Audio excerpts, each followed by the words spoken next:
Hello and welcome. My name is Sara Mitchell. I'm the Festival Director of the Melbourne Women in Film Festival. It's an absolute pleasure to have you here for the Femme Frontera Shorts Showcase. We've got a panel or Q&A with some of the incredible filmmakers in this showcase, giving us all their insights into some of the beautiful work that you will see or you will have seen during our festival. So I'd like to, though, begin this panel by acknowledging that I'm here recording it on the traditional lands of the Bunurong people of the Eastern Kulin Nation, and I want to pay my respects to their elders past and present, and acknowledging their enduring connection to country and to culture and to story as well, and of course extend my respects to any First Nations peoples who are watching this or are here today to discuss this with us. So I have someone to introduce first. This is Angie. Angie is the Festival Director of Femme Frontera, and I have a question to ask them first. So let's kick off with that. So I just wanted to get a sense of how you program the showcase each year, what kind of themes you look for, and what your sort of curatorial process is in putting the showcase together. Yeah, well, first of all, Sian, thank you so much to you and the Melbourne Women's Film Festival for having Femme Frontera and for hosting our screening. This is a very exciting opportunity as we begin for the first time to start taking our tour international. So this is a very exciting moment for us.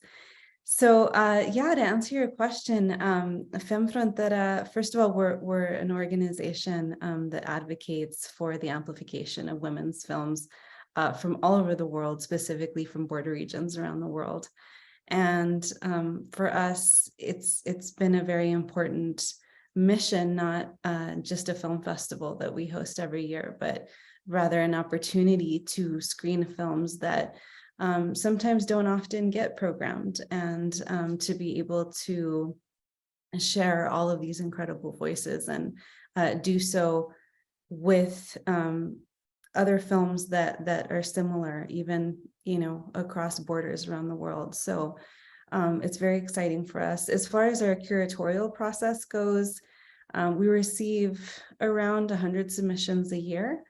We have a selection committee of about 10 to 12. So every film gets reviewed several times. We have a discussion. Generally, we used to set a theme, and we don't do that anymore because themes we found tend to be pretty restricting. And so a lot of times the films that we begin to receive, we just kind of notice a little bit of a theme organically peering out, and that kind of sets the tone for what kind of showcase we're going to have that year. And every year the films are just incredible. It's never really a question of a good film versus a bad film ever. It's always a question of, okay, what kind of theme do we see emerging from all of these incredible films, and how are we going to program them in a way that there's a little bit of cohesion, there's a little bit of similarity, and what is it that everyone is trying to say, and then from there a showcase is born for the year. And again, I'm always blown away every year by the films that we receive. We do prioritize films that are from the El Paso, Las Cruces, Juárez region, and that also extends into Albuquerque and Santa Fe.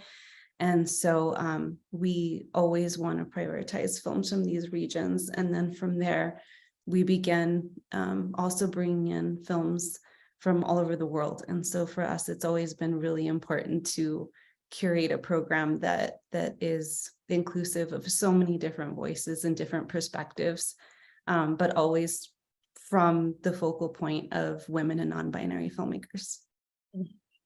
Awesome. Yeah, well, it's kind of quite similar to us as well, with sort of seeing what comes through, and then there are these beautiful kind of connections that get made between these short films, and I can see that in this showcase especially as well. So speaking of, then I'll throw over to our wonderful filmmakers. I've got a question for all of you, which is just, I'd love to know a little bit more about the inspiration or the impetus for your particular stories in this showcase. Sort of what was the motivation to tell this story, and any other kinds of, I guess, sort of insights into where these stories came from you. So I might throw over to Morningstar to start with, and we'll go from there. Sure. Hello. My name is Morningstar Angeline, and then I co-directed it and co-wrote with Ajua Kepashiset. And we wrote this right before the pandemic, and I think we were just having conversations about our childhood and what that felt like. And we were very hungry to put a VHS camera in a young child's hand and kind of film that. And so it started there. And then it grew into conversations about grief, which unfortunately is a very common dialogue him and I have, just about how that, affects us creatively, and also kind of that precipice, that moment you kind of find yourself in childhood going into adulthood, and how that moment can be very skewed, and you can find that moment many times. But we really wanted to focus on how two very different sisters or siblings would interpret that. So it was really grief, and then we wanted to also couple that with a little bit of humor, all through the lens of kids. Wonderful. So that's Seeds. That's Yes, the Seeds. Yeah. Yeah, brilliant. Thanks, Morningstar. Thank you. I'd like to go next. Valeria, I'll throw you. You're next on my screen, so. Sure thing. Hi, my name is Valeria Contreras, and I'm the writer-director for Homesick. Thank you so much for the opportunity to talk about this story. The motivation for this story, I grew up in El Paso, Texas, which is this beautiful binational community alongside the U.S. Mexico border with Ciudad Juárez in Mexico.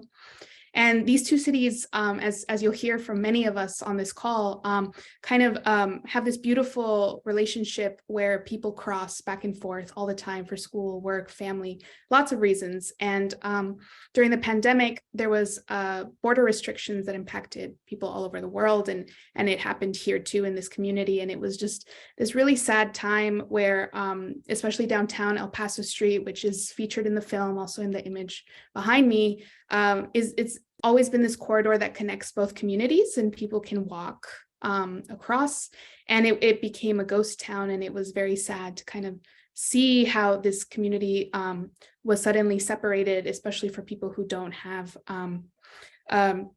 complete citizenship status in the United States. And so I was very interested in exploring this time period and how it impacted a relationship of a couple who were both for individual reasons stuck, one in Ciudad Juárez and one in El Paso. And it's about a phone call that they have, and really the story is exploring the love that, despite all of the sadness of the pandemic, really connects people and continues to give them hope and a chance to reunite in the future. And so that's kind of what the story is about. It's beautiful. And I did recognize that image. I'm like, oh, I know where that's from. Yep. Beautiful. Thank you so much. I want to throw over now to Manis. I hope I said your name properly, Manis. Yeah, that's my nickname. My name is Mariana, but you can call me Manis or Mariana, whatever you want. It's fine. Sorry. I always forget to change my name, but I'm used to my nickname, so it's great. Okay, Thank cool. you for having me. And Laura, I don't know why she couldn't be here, but I'll represent for both of us. She's the co-director of this piece. I'm a producer and editor of Bi-Vencia.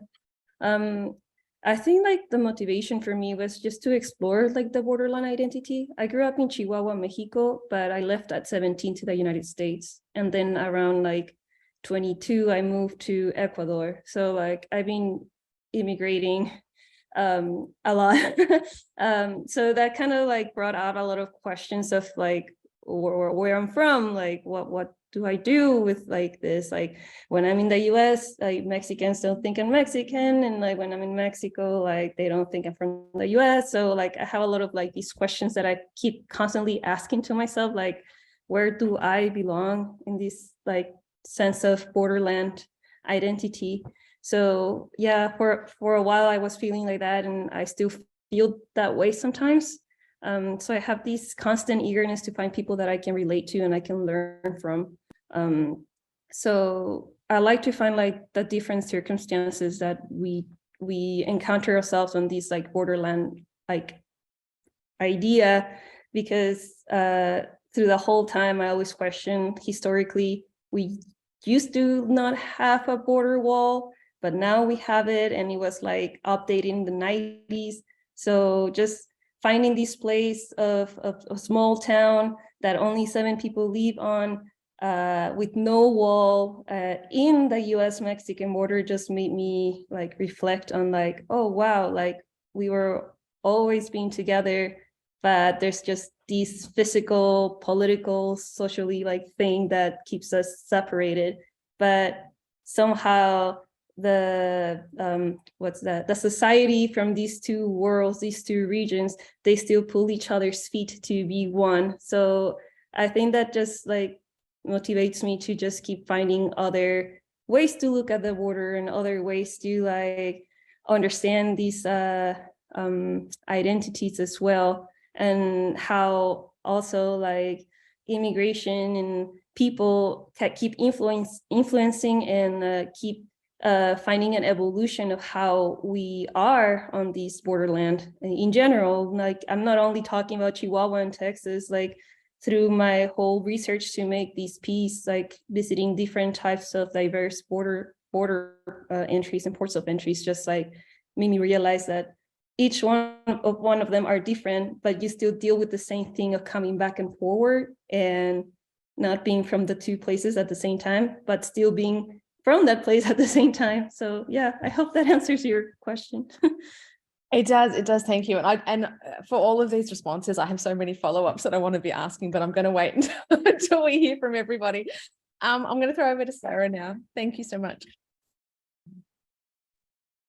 Hello, I'm Sara Oliva. I am the writer, producer, and actress in Lioness, which was directed by the absolutely extraordinary Molly E. Smith, who also edited and was our DP. Lioness came out, like I feel like a few of them have said, during the pandemic. I had been volunteering at a safe house, which is a domestic violence shelter for women. And I just, there was a brief event that was about 5-10 seconds that was an impetus for an idea, inspired by these just incredible women. And that became Lioness. And I feel like we're so saturated with women as victims, or humans as victims, and the violence. You see that all the time. You see the grotesqueness and the brutality of it. And I wanted to show not victims, but survivors, because they are survivors. They're lionesses that are roaming in this world. And we really wanted to show that there's the brutalness, that's the spine of it, but really the heart of this is the hope and the survival and the tenderness between a mother and her child, or anybody that you love. So yeah, that was the inspiration behind it. I think that's really clear through the film as well, that sort of, yeah, that real connection between the mother and the child, and that hopefulness. So it's a really kind of more sort of, I can't go past the word hopeful, but yet that hopeful kind of. I know, I'm trying to think of another word that encompasses that yeah, beyond hope. I can't, it's one of those things, which I guess is why it's silent, is because sometimes those words, they're not enough. They can't encapsulate like just the love and the tenderness and might and just, it's just this and this. So that light, that's the lightness in that darkness that comes through. Yeah. Thank you. Thank you. Shireen, I'm going to throw over to you now. Hi, no, thank you for having us. So I feel like the start of this film, which is called Blue Veil, came from wanting to remember like a time that I didn't have a lot of photos of. So I think that was sort of like the point of investigation of, asking why don't we have a lot of photos of this time, and how do I begin to make a film without source material? And I think something that I discovered was just how powerful our memories can be. And leaning into that as source material, I feel like I ended up discovering the family portrait that I was looking for. Beautiful. I have a follow-up question eventually for you around the kind of aesthetic of that as well, and that connection to memory. But I'll throw over to Ryan first, and then we'll get stuck into those questions. Ryan. Thanks, Shireen. Hi, thank you so much for having me and everyone here, and for showcasing our beautiful films at your beautiful festival. My name is Ryan Rocks. I'm the producer, writer, director, and star of Shipping Them. I know, egomaniac. No, but I actually, my inspiration was kind of Femme Frontera in a weird way. I didn't have the idea yet until I saw that their grant program, their Filmmakers grant program was coming out. And so I thought of something to apply for the grant, and I thought of just kind of my journey and where I was at in finding out about myself and my gender. And it was very recent. The pandemic kind of gave me a lot of time with myself and to learn about myself. And there was a television show called RuPaul's Drag Race, and one of the artists on there came out as gender fluid on the show in 2020. And I was kind of like, what is that? And so I did my own research, and I came to the term non-binary, and I was just like mind blown because it was something I related to. And that's the thing about representation in film. It's, you can't be what you can't see. And so sometimes kids don't even have the language for what they're feeling because they've never seen it on screen or in their friend groups. And 80% of Americans don't know a trans person in real life. And so unfortunately, a lot of our representation is by cis men, and they depict us as victims or villains. And so it was important for me to tell my story, which it has struggles in it, but ultimately it's a story that I would have wanted to see as a kid. And I definitely made it for the queer youth out there. Awesome. I think something I noted about your film too is that it's not only the representation on screen, but it's also the authorship behind the camera as well. And I note that you had a lot of queer and trans creative people and crew working with you on this film too, which is really, really important to tell that story, I think.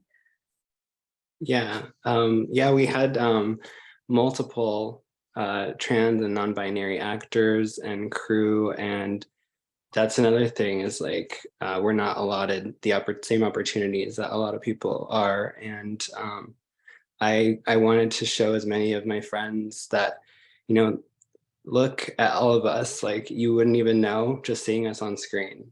And because we're among you, like everybody, is identifying differently on the inside, and you never know, and you can't judge a book by its cover. And so, yeah, I was happy to help out some of my friends and get them on the big screen or behind the camera on a set. Yeah, definitely. Thanks, Ryan.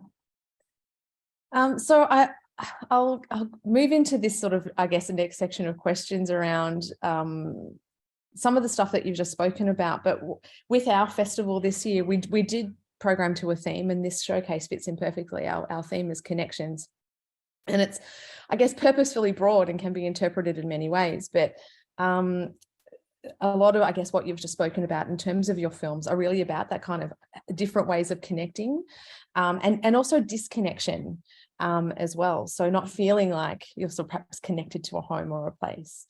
But I guess to start with, and I might throw back over to Mariana. I'm saying your name properly now, Mariana. And I guess just to speak a little bit more about the community in the film, and I'm really interested to know, like, how are they doing now? You know, after kind of coming back after so long and being connected to that place and that home. Yeah, well, that community is huge. It was mentioned in the film, like the most people that inhabited Santa Elena were 999 people. There was just missing one more person to become 1,000 people. But since the border shut down after 9/11, it shut down in 2003, like 2 years later. But it shut down due to 9/11, US wanting to protect more of like their borders and all that stuff. It really affected how people were surviving because they were dependent on the US side, the tourism that came in, because they're right next to a national park in Texas, Big Bend National Park. So they used to do a lot of the common things you do a day to day, like if you had to go to a doctor, you just cross the Rio Grande and go to get the medicine and get like what you needed, or grocery shopping. Everything was done on the other side because it was closer than the nearest town in Mexico. So when that shuts down, tourism goes like non-existent. The looking for resources become very, very limited, and a lot of people decide to immigrate. Because it's a borderland, it is well known that a lot of people tend to have binational status. So a lot of these people were able to either go as undocumented or go with their US citizenship. But essentially, most of the people moved out to the US, and some moved to the big city in Chihuahua. So what's left of them is just 7 people, old people, elderly people who decided to just, I want to stay. I want to keep like having my small cattle and growing my own thing. But they depend on a lot of family members that live in Ojinaga to drive like 5 hours in a very long, hard road, off-roading as well. Like it's just like a very hard place to arrive since the border shut down, to bring food. And they usually do it like maybe once every 2 months. And so it depends, but it's very low communication. They're just living right there. It's a town of just 2 small off-road streets, and a lot of the houses are just not existent anymore. They're just full of like black widows or snakes and stuff. But they're doing pretty well. They don't want to move out. I think they're just going to stay until the end. Wow. They are very nice, welcoming people. Every year they do an annual reunion. Doña Eva, she makes a reunion every year, and she tries to organize everything. And that's why I kind of wanted to put a lot of balance of showing women on the documentary, because of course this person told me off camera that women weren't allowed to hear the history of the town, so they never were able to tell their story. So once I hear that comment, I started focusing a lot on what these women had to say, because up to this day, the only person that is focusing on not forgetting Santa Elena is a woman that wants to bring everyone together. So now you have like grandkids, very like children visiting Santa Elena every April, and just seeing like their houses where they used to live and all that stuff. But yeah, I think they're like amazing, very welcoming people. Yeah. That's so fascinating. Also, like to have this documentary then as a kind of document for the telling of this story, particularly from a woman's perspective, is incredible.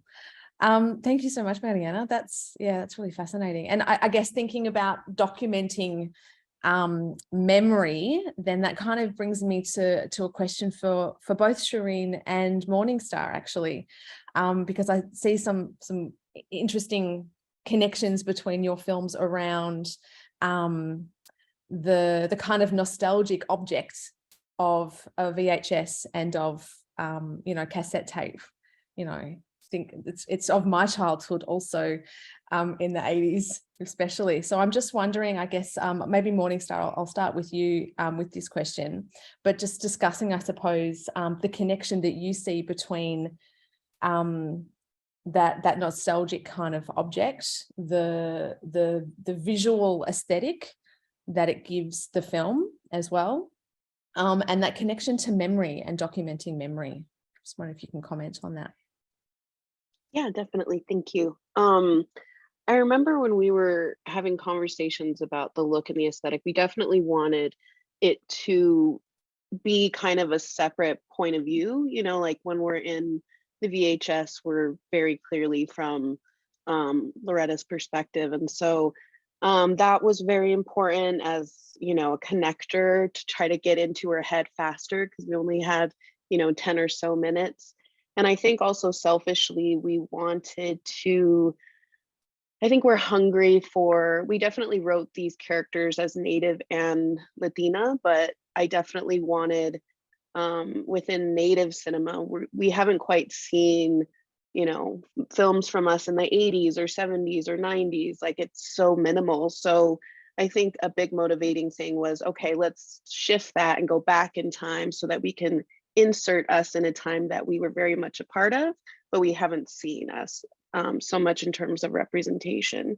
So all of those amalgamated into the aesthetic that you see. And again, I think it was just, I'm definitely from that time period, and there's just something very different about tangible and how much it took to set up, you know, this big camera that she's lugging around. It's heavy, it's a whole ordeal as opposed to just carrying around a cell phone. So I think all of those were just kind of the motivating factors of why we chose to do it. And then of course had conversations with our DP, and all of these other elements came in with sound as far as how to elevate those moments on a limited budget.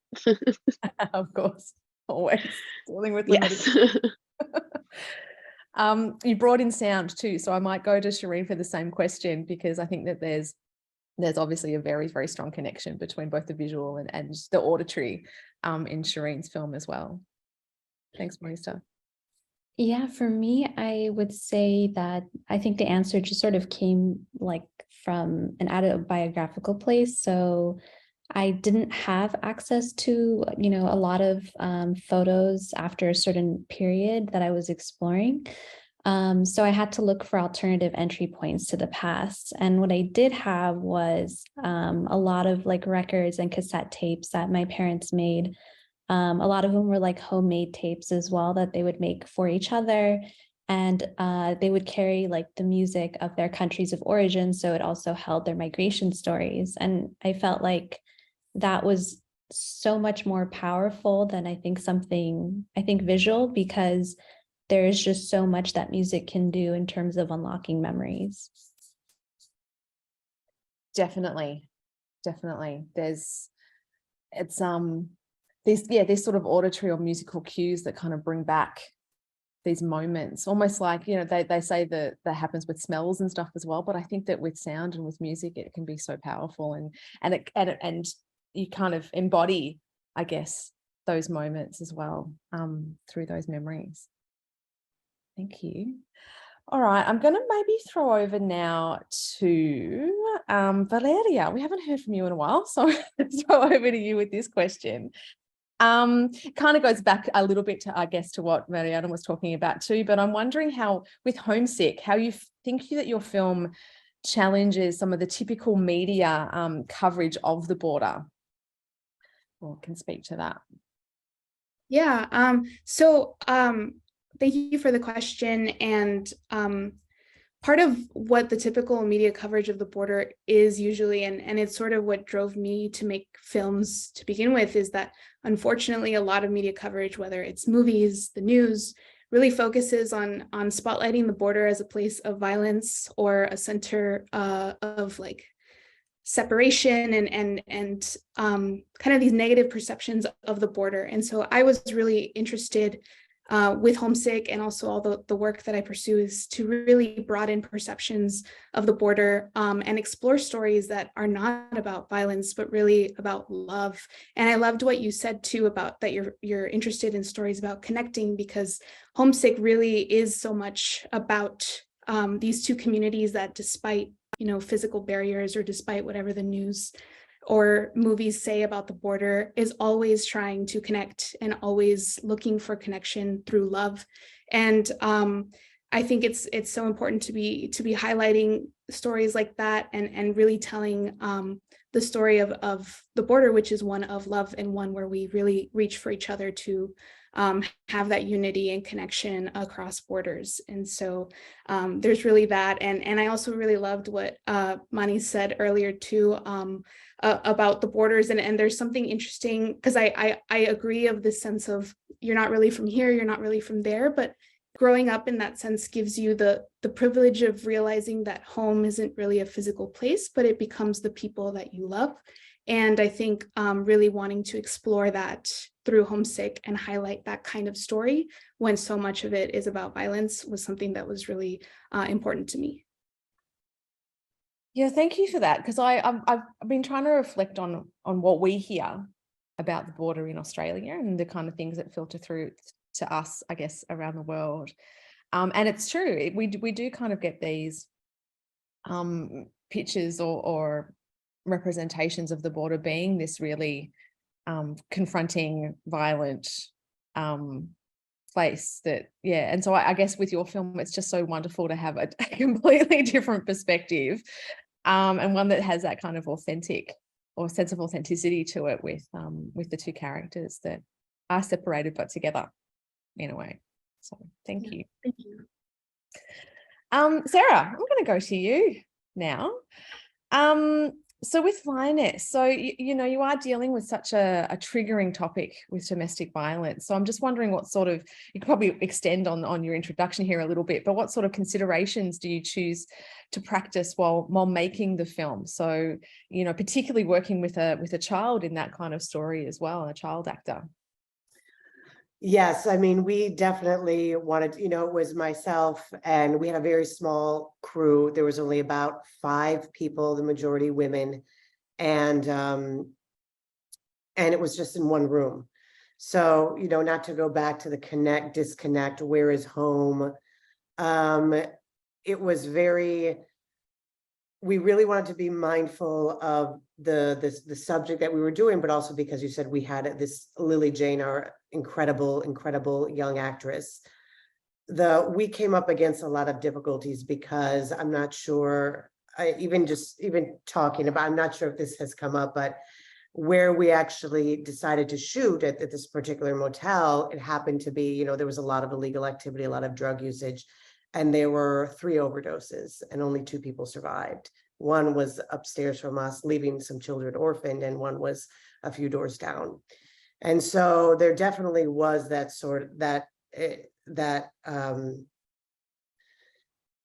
I mean, there were times that were like, we just have to keep going. We didn't realize that it was all happening until after the fact, but the ambulances and the police and the dogs and the rain that you hear, none of that is added in. That's all happening in real time. So it really embedded itself, the atmosphere on the outside, as it embedded itself on the inside of a mother and a daughter, and being in this temporary safety that they were never safe. Only with each other are they safe. So as far as practicing, I mean, when these things happen, we get an hour dinner, we sent her away for about 2 hours, hoping that things would calm down a little bit. But that was always our priority, to make sure that she and everybody was always safe. And she was just this wonderful, Lily Jane is just this wonderful mix of her mother was, of course, always on set with us. She wasn't there during the wounds she wasn't there shooting that day, so she was only there for the days of the joy, I guess you could say. And it was, we had talked about it with her, and we did everything we could to make sure that everybody on there felt supported and safe. And and really focus on the story that we were trying to tell, which is I know it sounds bizarre to say a celebration of these people, of these women, of these lionesses, but it really is their resilience and their, my goodness, I mean, literally picking parts from their bodies to make sure their children have joy, because that's what inspired this, watching a woman walk down with this huge bruise on her arm, but trying to get, you know, the holiday Thanksgiving, I think it was Thanksgiving, the meal together while still going through all of this trauma herself. So that definitely was. And as far as connection and home, I really, you know, what Valeria said was really, I mean, how to find that connection amongst the disconnect, especially these women. It takes, I believe, I think 10 to 13 times on, that's the average, a minimum of 10 to 13 times before a woman can leave a safe house for good. She will go back and forth to the abuser and back. So that sense of home, what is home? What is that connection? Where is it? So. What about yourself as the actor there too, in terms of how you were kind of managing dealing with all of it? I was very, you know, it's weird. I've never been a producer before, but anybody else can attest to this. If you've directed yourself, or I know there are several of us that are actors, you have so many other things to think about that it sort of takes it off of yourself, because you're worried about the food and the other actors and the lights, and you have all of these things. So it actually kind of gets you out of your head. But I will say the scene in the mirror, which was the final scene, that was shot like 30 minutes before midnight. We had to get out of there. I was not going to stay there another night. And everything that was just happening, the world from the outside was just seeping into my world. And it just, when your heart, you know, just open, and then things will happen.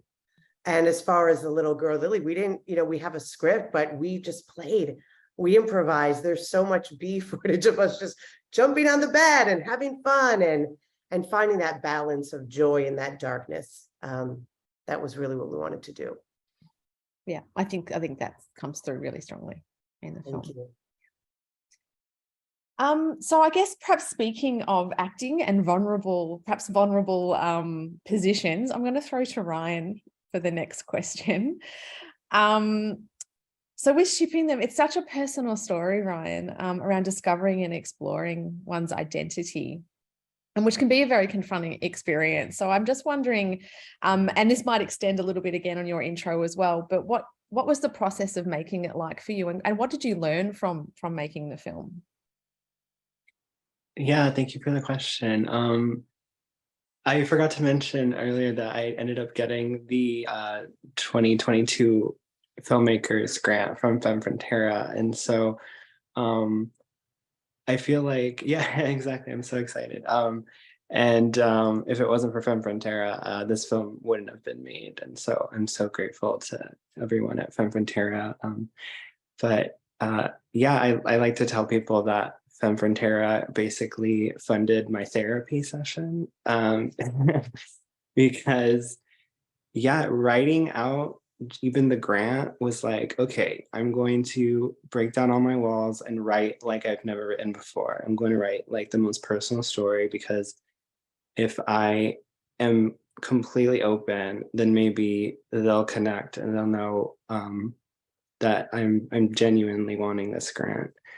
And so I thought about like things that I've never told people and things that I was very recently going through. And so in the process of even making it, I was able to kind of live out this fantasy that I had written in my head. And it really was kind of like a dream come true. And as I moved along in the pre-production to filming process to editing, in between that time, I actually decided to even more so like further my gender journey. And I wouldn't have really been able to connect those pieces without making this film. Like, so yeah, it's definitely super personal. And I love that it's kind of like a timestamp moment for me. And I'm excited to look back on it in 5 years or even a year and see how far I've come along and see where my gender journey has even taken me, because that's another part of it. It's like you can absolutely find yourself again and again throughout your life, and you should never be scared to explore yourself. You don't need like a pandemic or anything to have to take the time to do that for yourself. That's beautiful. Thank you. It kind of, I think, also nicely perhaps segues into we might have to start wrapping it up. I could talk about this stuff all day, but the perhaps nicely segues into our final question that I have for you all, which is, what is kind of next on the horizon in terms of your work, your journey, what films are coming out of you next, and where you want to head. So, actually, I might give you an option. I've got a second question you can also choose to answer as well, is what would you like our Australian audiences to leave with in terms of your film too? So you can pick one or you could do both. And Ryan, you're on my screen still, so I'm going to head straight to you. I mean, I would have loved to go to Australia. I'm so sad I'm not able to make it, but hopefully someday, maybe my next film will be able to get into your festival as well. But I'm actually starting this weekend. On Saturday, I start production, principal photography on my first debut feature film, Hidden Flora. So look out for that. That's so exciting. Yeah. And that one's kind of even furthering my therapy. I feel like I've explored my gender through film, and so now I'm going to tackle my sexual trauma, and it's probably the most intense one yet. But I learned so much and have talked to so many people since shipping them around the world, and it seems to be resonating with people. So I feel like if that means helping queer youth all over the world, then I'm down to be as open as I need to be with myself and everyone else. Oh, good luck. Thank you. I will keep an eye on that. Thanks, Ryan. Who would like to? I'm just going to throw it open. Who wants to go next? So I can edit this pause out. I guess I'll go. Thanks. Yeah, I'll answer both. I guess it's a quick thing. I think there's a strong sense of separation at any border you encounter globally. And I feel that's a similar feeling a lot of us feel when going through a port of entry that is constantly unspoken.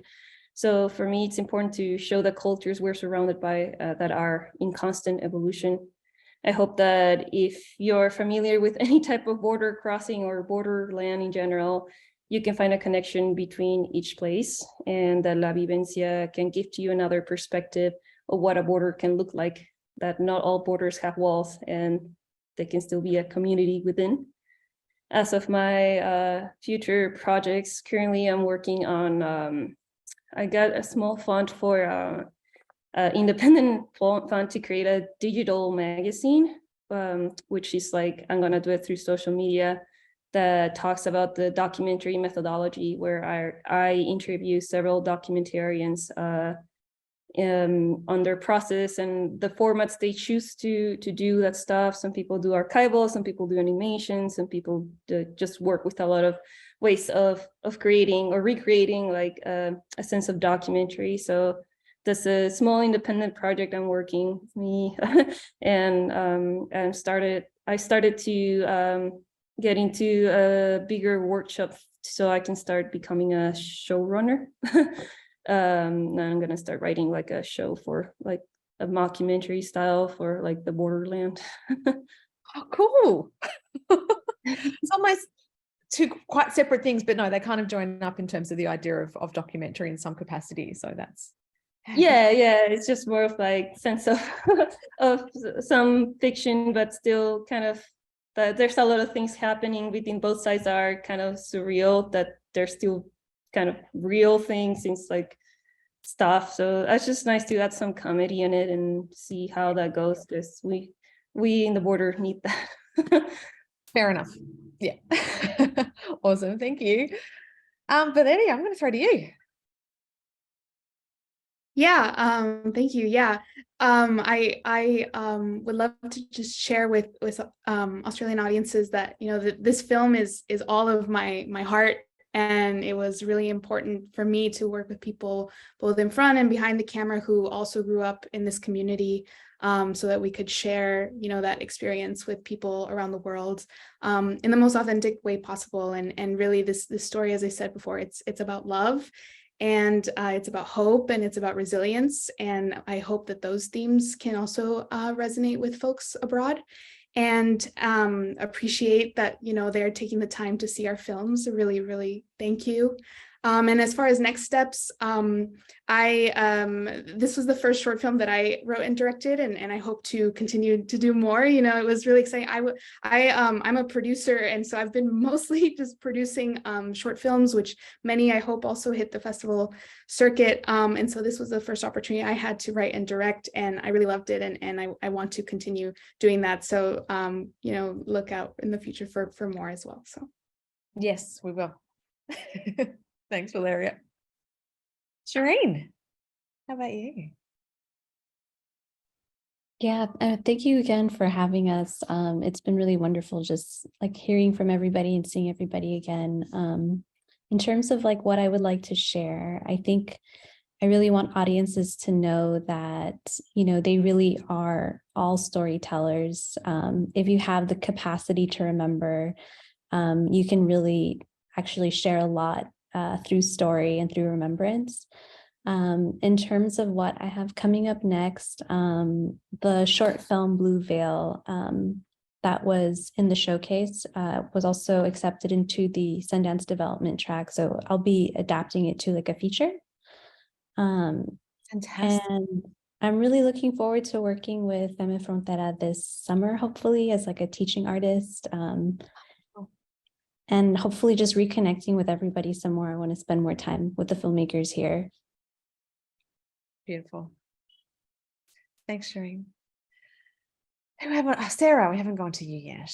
Yeah, hi. Well, first of all, thank you so much for doing this. And thank you, Angie and Jackie and Femme Frontera. Lioness is, I would tell them, it's for you. It's for you and your mothers and your aunts and your cousins and your friends and everybody. You are literally walking among lionesses and you don't even know it. And I just want the lionesses of the world to know that you are not alone. And that's it. As far as what I'm doing next, I'm an actor first and foremost. I got really tired of things not being, you know, it's hard. And I was like, I'm just going to do my own thing. And I can honestly say that nothing, with the exception of my child, nothing has brought me more joy and more fulfillment and more agony than creating and birthing your own piece of work. And I cannot wait. I've already started doing my next one. And I just want to really quickly highlight Femme Frontera, because what makes this so spectacular. Well, first of all, I haven't even met any of the filmmakers here. I've seen all your films. I'm in absolute awe. I just had to find a way to get in a room with all of you. It's not a festival in that, oh, there's a first and here's a prize. And this is a showcase. These are incredible films. Send them out into the wild, have everybody enjoy them and have gatherings. And there is nothing like this that I know of, that I've come across. And so I just want to thank you so much for that. And to my fellow filmmakers, it's such an honor to be just amongst you. And I hope that we continue this connection. That's beautiful. Thank you, Sarah. And Morningstar, last but not least. Hello again.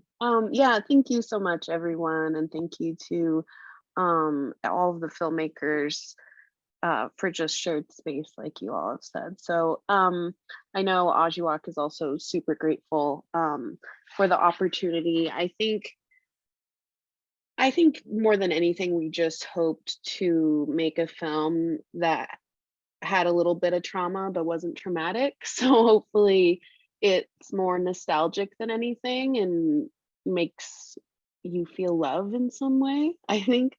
And as far as next projects, me and Ajuak have a featured documentary in development called Borders, which is funny. So and Oh, that that one, works. yeah, like, we're coming full circle. Yeah.